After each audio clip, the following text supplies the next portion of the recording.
Ana təbiətə qarşı növbət amansızlıq və ekoloji cinayət faktı bu dəfə Masallı rayonundan daxil olub. Rayonun Köhnə Bazar adlanan ərazisində illərdir kök salmış çoxilli şam ağacları tikinti maraqlarına qurban verilib. Bir xəbər Media News əsasından xəbər verir ki, proses ssenari üzrə idarə olunub. Hələ 2023-cü ildə aparılacaq tikintiyə mane olmasın deyə 3-dən çox orta diametrli şam ağaclarının dibinə xüsusi kimyəvi məhlul tökülüb. Məqsəd ağacları qanuni yolla kəsə bilmədikləri üçün onları əvvəlcə qurutmaq olub. Niyyət baş tutub tam quruyan ağacları bu il, yəni 2026-cı ildə kökündən kəsərək ərazidən götürüblər. Sakinlər bildirir ki, adı çəkilən ərazi Masallıda və ölkədə Hacımazan kimi tanınan iş adamı Ramazan Zeynalova məxsusdur.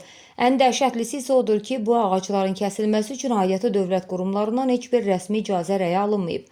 Adı təbiətə qarşı soyqırım iddialarında tez-tez sallanan iş adamı qanunları növbəti dəfə heçə sayıb. İndi hamını bir sual düşündürür. Görəsən Hacı Mazanı arxa duran, ona bu cür ekoloji cinayətlərdə daydaylıq edən sirli hacı kimdir və o bu qanunsuzluqları daha nə vaxta kimi müdafiə edə biləcək? Bir xəbər media olaraq mövzunu diqqətdə saxlayacağıq və Ekologiya Nazirliyinin də məsələyə mövqeyi olarsa işıqlandırmağa hazırıq.